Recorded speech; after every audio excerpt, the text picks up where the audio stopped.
Coach, can you just give us a quick overview of how practice has been, how camp has been, what's the competition been like out there, and upcoming expectations for the season? Competition's been great, man. We've been stressing that since December 3rd. That's when we started our off season. So we didn't wait till fall camp to get it popping.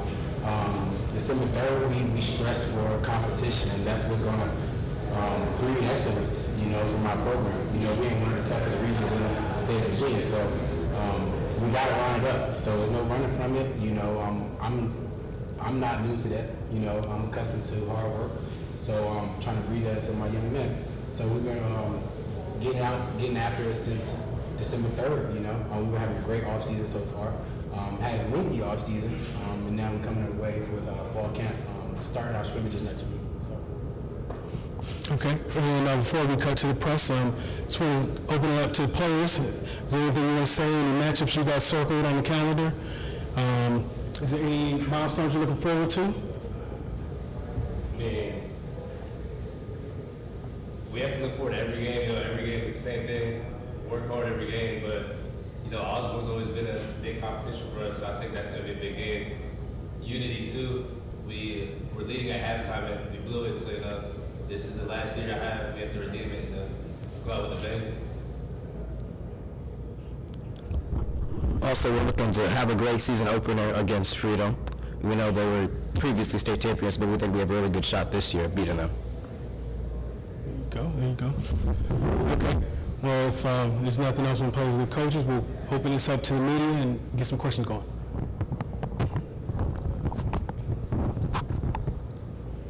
Coach, players, Dwight Vick with Victory Life. You mentioned, Coach, the region, and I'm so glad you touched on that because the region features 19 teams.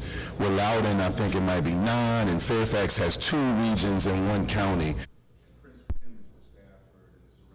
That's pretty tough. And then even alone in the Cedar Run, you have Gainesville, Patriot, and Battlefield, that triangle like you see with North Carolina, with Duke, Carolina, and NC State. Very similar to that with those 3 schools. Also, I'll add, I worked at Osbourn Park back in 2010.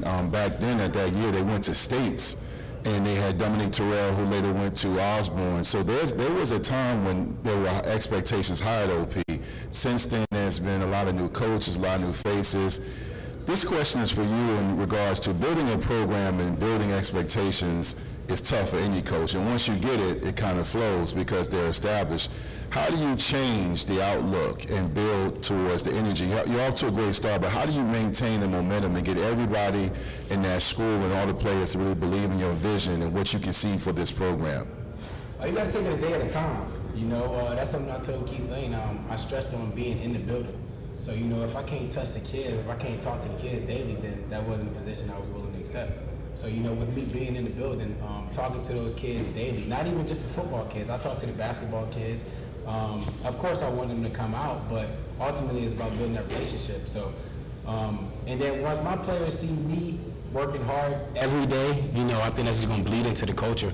And I always tell my staff that what we get is what they see. So if they see me working hard 24/7, that's what I'm expecting, and that's what we're going to get back. So my players never see me cutting no corners. I think I go above and beyond for my players. So that's nothing new. Building relationships and building the family camaraderie with these guys. That's what it's all about, and I think it's going to. I think it's going to come. Of course, building a program, it ain't gonna happen overnight, as you would like. I mean, I would have loved to start underfeated last year, but that's just not reality. You got to build it, and these guys are at the forefront of building that foundation. So, we're gonna keep pounding the rock one day at a time and keep it rolling. Aaryan Patel, QB. Aaryan Patel, he couldn't make it today. Okay. Regarding Aaryan, how's it been so far with the chemistry building with the running backs, the wide receivers, just the O-line? How's that been so far? It's been really great so far this off season. But going back to question number 1, that competition, that's the avenue that we opened up, and competition. We're in the quarterback room, so we have Aaryan Patel, who's a rising senior, coming back this year. We also have James McInerney, who's a rising junior this year. So they've been competing since December 3rd, a heavy 7-on-7 off season. But those guys have been great. they haven't taken the competition to heart to where they start to hate each other or anything like that. They're building that room the way it should be. You know, they handle it like a business, helping each other out, coming in, taking it one day, one rep at a time.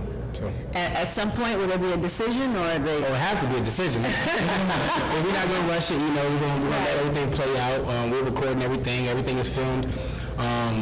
So we're going to let it play out. Everything is going to be evaluated. And then before game one, we definitely have our decision. Coach Nikki Wolcott, Washington Post. This is your second year as head coach? Yes, sir. Park, yeah. Just at this point in the preseason, is there just anything that's the biggest difference between year two and year one in this program, and how some of these guys played a role in just that gradual improvement like you were talking about? Absolutely, man. You see the hunger is there a little more, you know. Not saying that it's to the max, but the hunger is there. It's a night and day shift from last year, you know. The guys are brought in a little more. They know what the expectations are. Now it's not a shock to them. I'm working hard. You know, coming in year one with any program, you know you're going to get those guys that you just got to weed out when it comes to building a program for longevity. You know, I told Keith Lane, I'm not here for 1 year, 2 years. You know, I ain't going nowhere. You know, you got me, you know, so we're going to build this thing the right way. So, yeah. Coach Carl Frederick here with Prep Red Zone and All Hitches. You mentioned earlier you play in one of the toughest districts in the state and no running from it. My question is more for your team. You guys seem to have this message, and then the message seems like you're not backing down from anything this off season too. Like Mr. Morina, the big man over there, many years toward you, you seem to be taking on more of a leadership role this off season. My question is how's that been like for you as you come back from an injury? I mean, it's been rough, you know. I had to make adjustments. I'm coming back from a big injury and then a big culture shock, but I feel Coach Holland took a good role in the rest of the staff. They helped me really build me up, and they kind of showed me and guided me towards where I needed to be, and kind of helped me understand other people's perspective on how I should approach a situation, or if we're going over something, you know, not to just to be more mature and to grow up, like as a, not only as like a football player, but as a person, you know. I'm reaching, like I'm growing up, and it's just time we had to mature. So you know, he helped me realize that it's more than just football. This message is for, I'm sorry. And by the way, my name is Monet Anderson, lady broadcaster, cover high school football as well. Derron and Jermaine, you both are listed here, is that number 3 and number 0? Yes, ma'am. You both are listed as athletes. What's going to be your contribution to the team this year? Because with that title, you could be anywhere on the field, right? Right.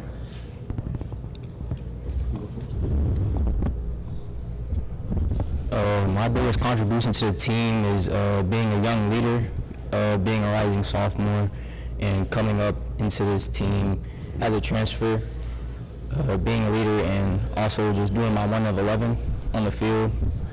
Also, what else? That's really it, really. Where do you think you're going to land as far as position? Wherever coach sees fit, I'll play wherever as a player. Oh, you must be nice. And he can't play wherever.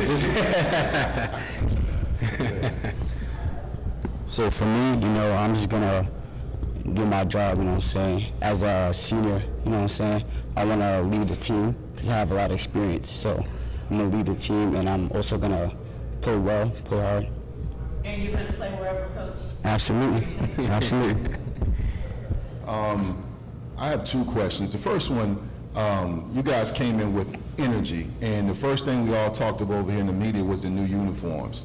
I remember whose decision was the new uniforms, because they look really good. Not to hate on the old ones, but they look really good. Like your decision, Coach, or the player? It was a family decision, man. Okay. It was time for a fresh start. Yeah. You know, revitalization in the program, so we went in the right direction.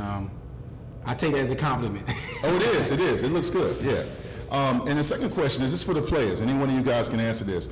As a former player and a guy that loves covering sports, high school sports especially, energy's a big deal. Who are the players that really get it going in the weight room and practice? Who's the energy guy? Who's the guy, not the jokester, the prankster, not the TikTok maker, but who's the guy that gets it going? Like when he's at practice, all of a sudden it gets personal and it gets fun and competitive. Are there players?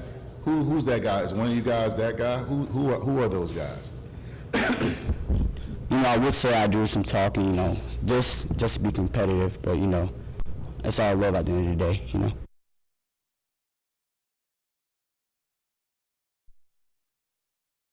Field.